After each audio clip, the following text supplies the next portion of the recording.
For the creative color wheel, we created a radial design with 12 points, one to represent each color of the color wheel.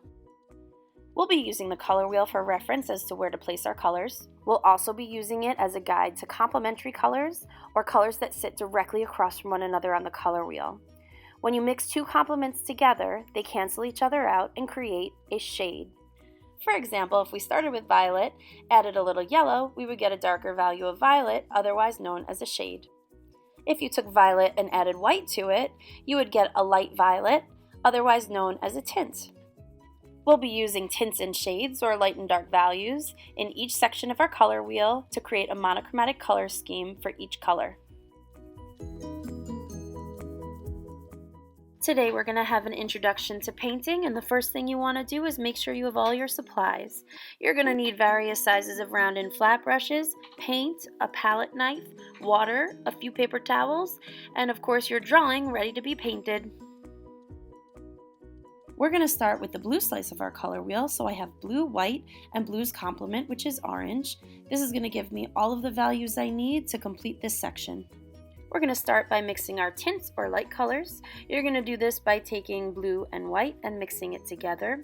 I'm going to start with what I'm planning on being my darkest tint, so I'm going to add a lot of blue and a little white.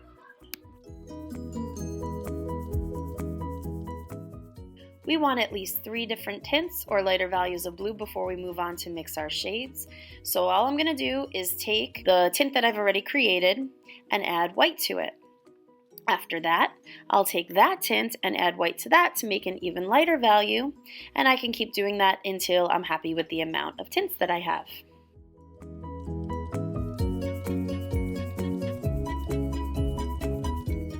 Remember to clean your palette knife, just wipe it with a paper towel, don't try to wash it off with water.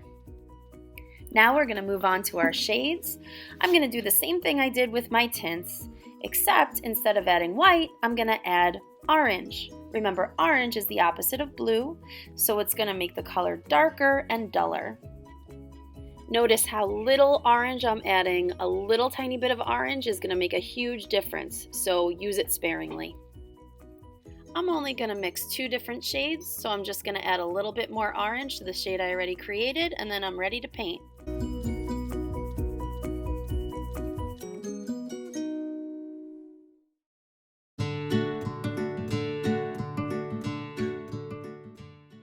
Now that I have my value scale, dark to light, I'm ready with a few flat and round brushes, different sizes, and I could start putting paint on my painting.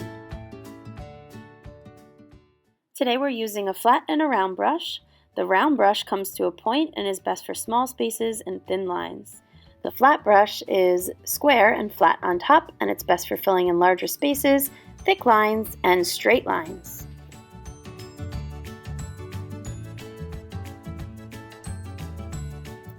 When using a brush, never push it like a shovel.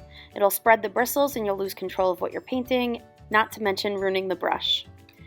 Always pull, leading with the handle, or you can use it sideways, pulling down vertically. This will help you get really close to the edge and also give you a nice straight line. Same with the round brush. Lead with the handle. Notice I'm holding it like a pencil, and you're going to see that it's easier to get into smaller spaces. I'm going to start with a petal which has a flat edge and a round edge, so I'm going to pick my flat brush to start with, and when I load the brush I'm going to put just a little bit of paint on the very top of the brush, making sure no paint comes near the silver part. I'm using the flat edge of the brush to guide my straight line.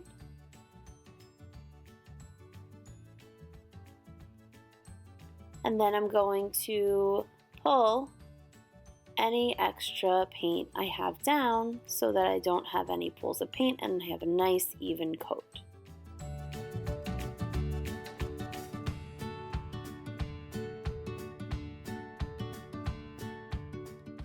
For the curve, I'll use the round brush, getting nice and close to that Sharpie line, but not going over it. Remember, acrylic paint is opaque, so if I go over that Sharpie line, I'll lose it. Moving back to the flat brush helps me smooth any pools of paint left by the round brush, and then I can fill in all the leftover spots, leaving a nice, even coat.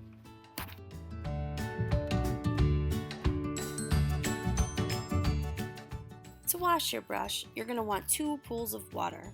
This is one of our bins. It has little ridges on one side that act as a washboard and grooves on the other to rest your brush. You're going to be using the washboard along the bottom to wash your brush. Keep scrubbing until all the paint is off your brush, and then dip in the clean side, squeezing the water off the brush first on the side, and then with your hand, reshaping the brush as you squeeze the water out. Be sure to squeeze as much water out as possible so you don't dilute your paint. Round brush, same thing. Wash on one side, dip in the clean side. If you don't have one of these bins, you could use 2 cups of water and have the same result. Be sure when you're squeezing out that water, you're reshaping your brush into a nice sharp point again.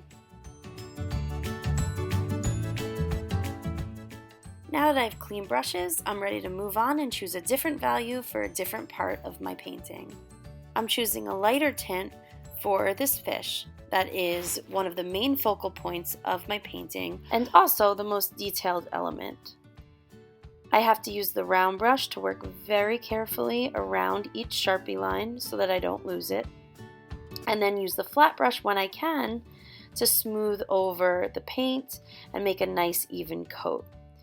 In the spots that I can't use a flat brush, I just need to be patient with that round brush, load the brush with very little paint, and make sure I'm going over the same spot as many times as it takes until that paint is a nice even layer.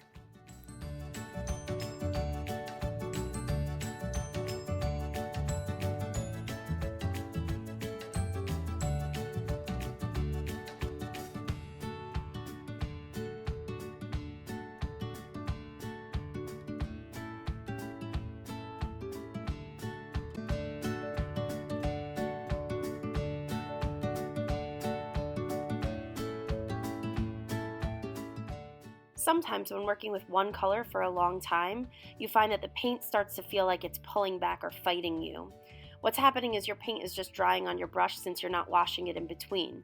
You feel like you have no need to because you're using the same color. What's happening is that your paint is drying on your brush. So all you need to do is wash it off, reshape it, and then you're back to using a fluid paint.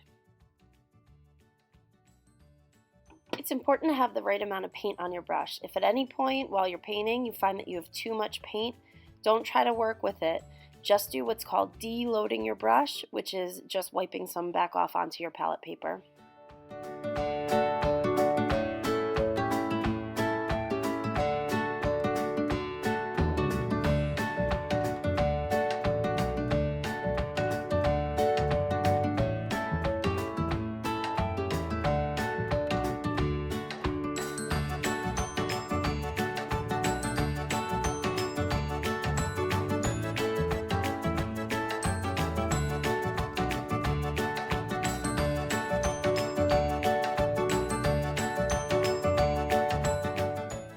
When working on a radial design or color wheel project, you're using the original pencil lines of your 30-degree angles to tell you where to stop one color and start another. Sometimes you may want to overlap that line, like you see me doing on the blue petal, to add a little bit more interest. If there are any spots where you'd want to try blending the paint, just leave that blank for now and I'll show you how to do that in the next video.